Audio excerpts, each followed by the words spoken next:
Próximo lunes hacer una conferencia en la Universidad de Sevilla y por eso voy a intentar de daros la primera versión de mi conferência. Vou falar em português, estava a brincar. E vou contar duas ou três anedotas. E a primeira tem a ver com algo que aqui o Gemma estava a dizer, independentemente de depois ir ao tema da minha conferência em Sevilha, é que as pessoas não têm ideia que 1% da energia que nós consumimos tem origem nas centrais nucleares. 1% da energia que nós consumimos tem origem das centrais nucleares. Então nós podemos passar sem as centrais nucleares. Temos 99% que não tem origem nas centrais nucleares. Atenção, 1%, mas 9% da eletricidade. 9% e a descer. E a descer porque todos os anos recebemos um relatório do Merkel, que faz o levantamento de todas as centrais nucleares, e todos os anos há menos centrais nucleares.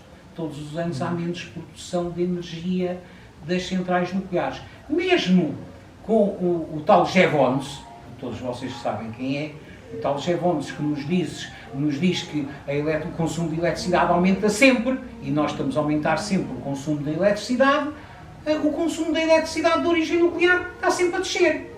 Ou seja, quer dizer que o consumo das outras alternativas energéticas, solar, eólicas, marés, hidroeletricidade, geotermia, que eu tanto gosto e que neste momento está a ter um grande desenvolvimento em todo o mundo, até porque há novas tecnologias para os aproveitamentos geotérmicos e, inclusivamente, embora aqui está o Jevons sempre aqui atrás da minha orelha, a eficiência energética, mas a eficiência energética é um lado, uma mão direita, e a mão esquerda é o aumento do consumo. Portanto, nós podemos ter coisas mais eficientes, que se aumentarmos o consumo, estamos aqui a entrar nesta contradição.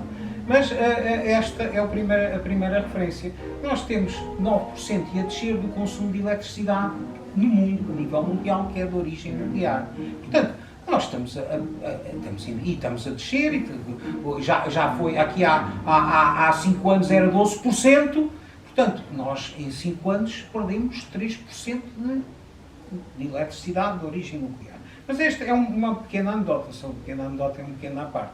A minha conferência em Sevilha, na universidade, na área dos alunos, os assistentes são sobretudo da área da antropologia, eu irei falar de livros.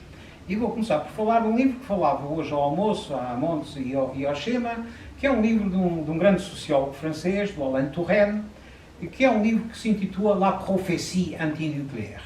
E eu digo que é um livro de base porque nos explica porque é que a lógica e a luta antinuclear é a luta fundamental para o movimento ecologista alternativo por outro paradigma de desenvolvimento da civilização. Porquê? Porque o nuclear é muito mais caro, o nuclear tem problemas ambientais irresolúveis, entre os quais, e ele inclui nestes problemas ambientais o risco de acidente, problemas ambientais, portanto, não é económico. Aliás, neste momento os franceses estão a gastar 3 vezes o orçamento estimado para construir uma central, que estão a construir e que ainda por cima demora 3 vezes o tempo estimado para a construção, ou seja, as centrais nucleares, esta é a terceira situação, demoram muito a construir e, portanto, o tempo que elas demoram a construir não é previsível que elas sirvam para a alternativa ou outro dos grandes problemas que enfrentamos neste momento, que é as alterações climáticas. As centrais nucleares não servem minimamente para precaver ou diminuir as emissões de CO2 e, portanto, contribuir para a diminuição das emissões e lutar contra as alterações climáticas, porque uma central nuclear, se fosse decidida agora em Portugal, só daqui a 25 anos, ou talvez 30, com os problemas da localização, que escuso de vos mencionar, é que estaria a funcionar. Portanto, são os dois problemas, os três problemas, a economia, ambiente e o tempo. Mas depois há outro que tem a ver com a lógica de desenvolvimento que nós queremos. Portanto, nós não queremos um desenvolvimento que passe sempre por mais crescimento, mais crescimento, mais crescimento, porque nós sabemos que há um limite para tudo.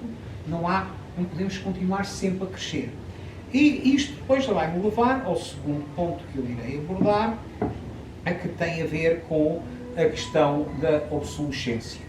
A questão da obsolescência, lá vamos aqui falar de mais livros, um livro de um teórico importantíssimo, do Gunther Anders, que também é conhecido por ter sido ocasionalmente o marido da Hannah Arendt, que também irei falar dela no ponto seguinte, mas o Gunther Anders escreve dois livros seminais, Obsolescência 1 e Obsolescência 2. Isto não é anedota, isto é mesmo facto, são dois calhamaços, em que nós de facto sabemos, há pouco também estávamos a falar, a propósito dos telemóveis, eu tenho um telemóvel que comprei há aí 10 anos e que agora fui no outro dia ver o problema da bateria e o paquistani que me foi ver a bateria disse-me: António, nem eu tenho já um telemóvel destes. Este telemóvel tem que ser já trocado por um telemóvel novo. Ou seja, eu falo do telemóvel, podemos falar hoje dos frigoríficos. Eu lembro-me que a minha casa tive um frigorífico desde que eu era, antes de eu ter nascido, 10 ou 15 anos antes, e quando eu saí de casa aos 23 anos ainda era o mesmo frigorífico. Hoje eu desafio-vos, quem é que tem um frigorífico durante 50 anos a funcionar e depois podem vender-nos: não, esse frigorífico não é eficiente. Não é eficiente, mas é um frigorífico que estava lá e serviu. O mesmo com as televisões. Inclusivamente, por exemplo, temos em casa uma televisão que eu acho que é perfeitamente adequada. Mas há uns amigos nossos que vão lá: tens uma televisão minúscula. Televisão minúscula? Eu não quero ter uma televisão maior. Eu, em minha casa, nem tenho televisão. Esta televisão que temos está em casa da Isabel. Em minha casa não há televisão. Agora, assim, a obsolescência é isto. Os instrumentos, os carros a mesma coisa. Quando eu tive um carro com 15 anos, e quando eu fui dar o carro para abate, já não me deram nem um tostão, deram uma coisa insignificante só para me convencer a comprar um outro carro velho, que ainda por cima daqui a nada já deve estar outra vez para abate. Ou seja, porque os carros, os frigoríficos, as máquinas de lavar têm todas uma programação. E depois há uma outra questão que eu de vez em quando falo, é que hoje já não há o mestre que faz tudo, que arranja a televisão, arranja a máquina de lavar, arranja o telemóvel, a bateria do telemóvel, a bateria do telemóvel, até é um móvel arruinado, porque não se pode substituir a bateria, porque não é compatível. Ou seja, nós vivemos a obsolescência, e a obsolescência quer dizer sempre mais. Nós temos sempre que usar mais roupa, mais sapatos, mais televisões, mais telemóveis. Ou seja, isto também passa pela nossa capacidade. Mas não passa só pela nossa capacidade, porque aqui já vou ao terceiro ponto daquilo que eu irei falar em Sevilha, que é a hegemonia. A hegemonia é aquilo que nós temos aqui a dominar nossa cabeça. E a hegemonia vou desde logo ao Gramsci, que é o grande teórico do conceito, vou à Hannah Arendt, vou ao André Gorz, que são três, entre outros, daqueles que nos dizem que, de facto, nós estamos condicionados por aquilo que é os mídias. E os mídias são as empresas que controlam os mídias. Nós temos os mídias, as televisões, os jornais, estão todos na mão de cadeias de supermercados. E de cadeias de supermercados. O que é que as cadeias de supermercados têm para vender? Têm para vender todos os produtos que estão no supermercado. E no supermercado, desde as máquinas de lavar, até às televisões, até aos telemóveis, até os produtos de consumo imediato. Atenção, que ainda por cima têm todos datas de validade que são simplesmente para ignorar, porque nós não precisamos de consumir o produto até à data de validade que está lá no produto, porque eles é que sabem que têm que pôr uma data de validade que nos induz a consumir mais produtos e a ter medo: não, isto é até ontem, não vamos poder comer iogurte, ou não... Nada disso, meus amigos, nada disso é verdade. Mas é assim, somos dominados pelos mídias que transmitem uma mensagem. Eu ainda hoje estava a ler um artigo e, de facto, é assim, quem é que nos vendeu aquele execrável personagem de que eu nem digo o nome? Quem é que nos vendeu aquele execrável personagem que nem vale a pena dizer o nome? Foram as televisões e os jornais. Eu denunciei no observatório que eu coordeno 3 vezes o jornal, o Público, publicou em 3 dias a seguir, desnecessariamente e com títulos de frases que ele tinha dito, a fotografia desse execrável personagem. No observatório que eu coordeno estão 7 ou 8 jornalistas do Público. E houve pequenas manifestações no jornal. Porque, de facto, é inconcebível que desnecessariamente um jornal como o Público publique 3 vezes seguidas a fotografia desse execrável personagem com frases titulares feitos por ele. Desculpem lá, isto não acontecia só uma vez. Aconteceu desta vez porque eu desta vez decidi, vou migar isto.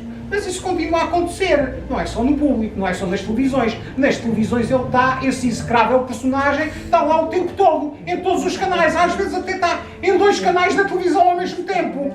Em 2 canais. Eu cheguei a passar. Um canal está lá ele e no outro canal está lá ele. Não sei como é que eles fizeram isso. Ele deve ter um gêmeo.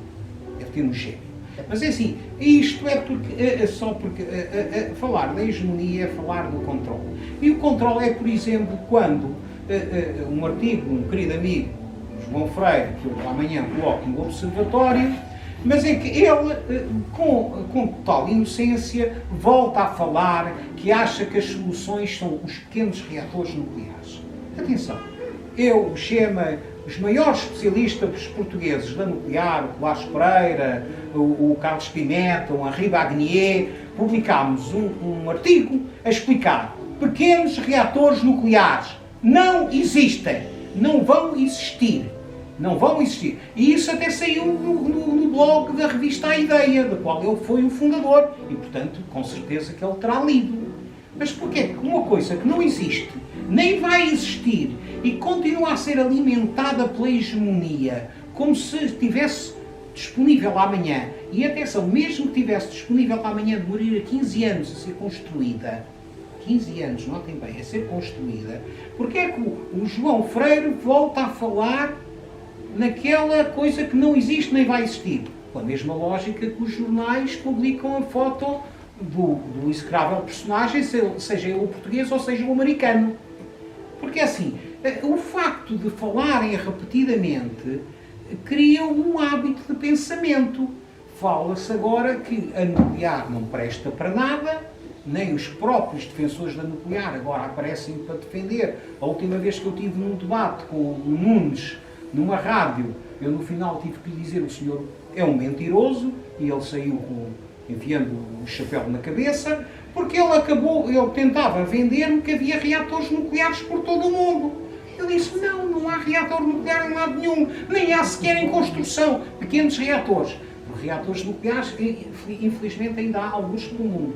Portanto, nós vivemos imersos numa mentira total, e esta mentira é o condicionamento do nosso pensamento. Ouvimos falar da nuclear, amanhã há a Conferência do Rio e vão aparecer grandes títulos: a nuclear é a alternativa ao aquecimento global. Meus amigos, assim, isto tem que ser desmascarado, não é? Não é, porque ainda por cima há outro problema.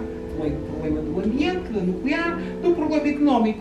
As nucleares custam tanto que esse dinheiro, em vez de ser investido na luta contra a pobreza energética, em vez de ser investido na alteração do paradigma de desenvolvimento energético, esse dinheiro é queimado, porque daqui a 20 anos vai haver uma EPR, que é estas centrais nucleares francesas, que foi construída em Olkiluoto, na Finlândia, com 20 anos de atraso. Portanto, 20 anos de atraso quer dizer 15 anos de construção, mais 20 anos. Foi construída em 35 anos. Começou a funcionar este ano, começou a ser construída nos anos 90.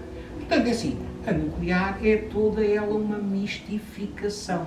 Mas como é que essa hegemonia se impõe a um homem com a cabeça de João Freire? Qual é a tua ideia? O João Freire simplesmente não se quis informar. não se quis informar. Depois há outra menção no artigo de João Freire, que eu acho que ele vai atrás do discurso dominante. Como é que é possível que ele diga que o Mandami, que é um social-democrata, é aparentado ao Bloco de Esquerda? Desculpa lá, é assim, nós vivemos aqui, que temos alguma racionalidade, parece, atenção, não faço com isto nenhuma acusação do João Freire ser um trumpista, mas o João Freire, ao dizer isto, parece o Trump que diz que o Mandami é comunista, um comunista e talvez até um amigo do Lenin. O Trump não sabe que o Lenin já morreu, o Trump não sabe nada, o Trump é um ignorante, como a gente sabe. Mas assim, o João Freire, eu gosto muito dele, eu dou muito bem com ele, e ele sabe que eu faço-lhes estas críticas, está mal informado. O artigo que eu amanhã divulgo no Observatório é um artigo importante de ler, porque é um artigo sobre política internacional. E é um artigo interessante. Mas depois mete assim estas bujardas que a gente não pode deixar passar. Eu deixaria passar se fosse um artigo do Teresa de Souzismo.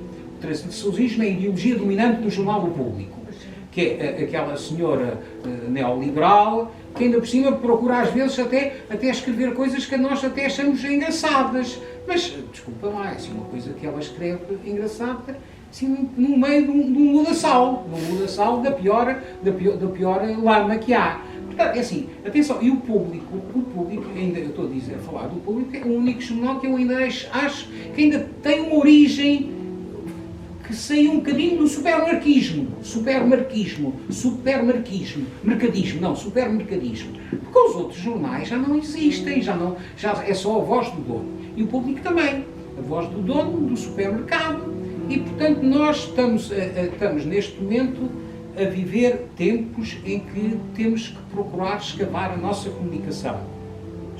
Inscrevam-se no Observatório, assinem, por exemplo, um novo jornal, que apesar de eu achar que aquilo está demasiado ligado ao setor laboral, o Maio, não sei se conhecem, há um jornal alternativo com algumas informações, sobretudo sobre sindicalismo, ainda por cima aparecem lá algumas pessoas que eu, embora possa apreciar pessoalmente não são da minha área, mas é um jornal. Há outros jornais que vão aparecendo por aí, há outras fontes de informação. Eu, por exemplo, como digo, não tenho televisão, escassamente leio jornais e não deixo de estar informado sobre tudo, porque há 3 ou 4 revistas internacionais, o Common Dreams, que eu sou assinante, acho que há um jornal que é um jornal de referência porque não está debaixo da patorra dos supermercados, que é o The Guardian. O The Guardian é ao contrário, por exemplo, do El País, que durante alguns anos ainda teve ainda tive alguma consideração, mas que é um jornal completamente debaixo da pata da hegemonia. O The Guardian é o único jornal ainda independente que há, porque é financiado pelos leitores. Isto é importante. Os leitores têm que financiar a informação que querem. Mas há uma certa ideologia da parte... Há também na Alemanha um jornal, agora não lembro do nome. Em Espanha também, el diario.es. Sim, e em Espanha também há revistas como, por exemplo, o El Salto, que traz informação interessante. Ou seja, nós vamos encontrando uma série de informação. Estou a tentar lembrar-me do nome daquela revista da Alemanha, o Jornal da Alemanha, que é um jornal interessante. Em Itália, agora não sei se ainda existe, havia o El Manifesto, havia jornais que ainda davam algumas informações. Mas é assim, esses jornais depois são logo, aparece logo um tal X a dizer, esses jornais são do Bloco de Esquerda. Não são. O Guardian é um jornal social-democrata. É um jornal democrata social, agora, na linha do Mandami. Ou seja, nós temos que procurar informação. Nos sites, hoje em dia, está tudo muito através de certos sites e canais do YouTube, etc. Temos que ir aos sites, mas atenção que os sites também, há sites e sites. Claro. Mas pronto, é assim, hegemonia, obsolescência, e depois irei acabar a minha conferência, talvez voltando. Mas essa, já agora, a hegemonia, estás sempre a falar só nos supermercados, não estás a falar em grupos de pressão ou ideologias que estão acima dos próprios supermercados? Portanto, achas que os supermercados agem espontaneamente numa mera tendência de máximo de lucro e máximo de exploração por si próprios, ou recebem também instruções e ordens de grupos ideológicos? Sim, Pedro, os supermercados, os proprietários dos supermercados são esses. Os proprietários dos supermercados, com toda a consideração e até a estima que eu tinha pelo Pinto de Balsemão, o Pinto de Balsemão estava ligado a um grupo de Davos. Portanto, não é preciso dizer mais nada. Claro.